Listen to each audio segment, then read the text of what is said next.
இருக்கும். சரி, மும்மூலம் வருவதற்கு காரணம் என்ன? பசிதான். பசிக்கு காரணம் இயற்கை. அப்போ இயற்கை தானே பசி உண்டாக்கியது. பசி இயற்கை பசி உண்டாக்கினால் சாப்பிடுகிறான். சாப்பிட்டால் அது அந்த சத்து என்ன செய்யும்? உணவு சாப்பிடுகிறோம். சரி, உணவு இவன் சாப்பிடுகிறானா? மூச்சு காற்று அசைவு. மூச்சு காற்று அசைவின் காரணமாக உள் கருவிகரணங்கள் இயங்குது. கருவிகரணங்கள் இயங்குவதற்கு காரணமாக பசி வந்தது. பசிக்கு உணவு சாப்பிடுகிறான். சத்து அசத்தை பிரிக்குது. அசத்தை வெளியே தள்ளுது, மலத்தை தள்ளுது. சத்தை 77,000 நாடி நரம்புகளுக்கு முறுக்கேற்றுது. 77,000 நாடி நரம்புகளுக்கும் இந்த சத்து ஊட்டப்படுது.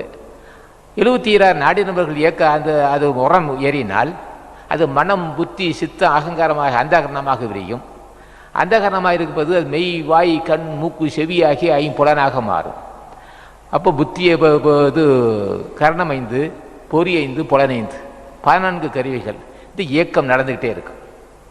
அப்போ மூச்சு காற்று அசைவின் காரணமாக பசி, பசி காரணமாக கருவிகரணங்கள் இயங்கிட்டு. இது ஞானிகள் என்ன செய்கிறார்கள்?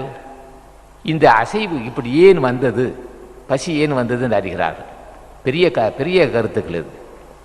அப்போ என்ன செய்கிறான்? அந்த மூச்சு காற்றை புருமத்தை செலுத்தி வைத்துக்கிறான். செலுத்தி அதோட இயக்கத்தை நடத்துகிறான். இயக்கம் நடத்தும் போது தேகத்தில் இருக்க தேக குற்றம் நீங்குது. தேக குற்றம் நீங்கினால் பசி அற்று போகுது. பசி அற்று போனால் அங்கே காம விகாரம் இருக்காது. காம விகாரம் அற்று போனால் நரதரி மூப்பு இருக்காது. நரதரி மூப்பு இல்லை என்றால் காம விகாரம் அற்று போனால் நோய் அற்று போகும். அப்போ இப்போ நரதரி மூப்பு இருக்காது. அந்த தேகம் எப்போதும் ஒரே தன்மையாக இருக்கும். அது தேகத்துக்கு அழிவில்லை. அது ஜோதி உடம்பாக மாறும்.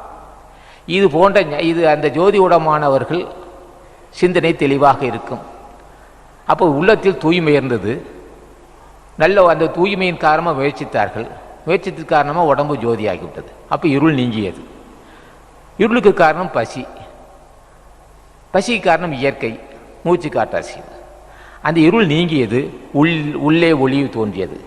அப்போ உள்ளே ஒளி தோன்றியது, உடம்பும் ஒளியாகிவிட்டது, உடம்பும் ஜோதியாகிவிட்டது. அப்போ ஜோதியானவர்கள் தான் உண்மையானவர்கள். அவர்கள் தான் என்றும் சாக மாட்டார்கள்.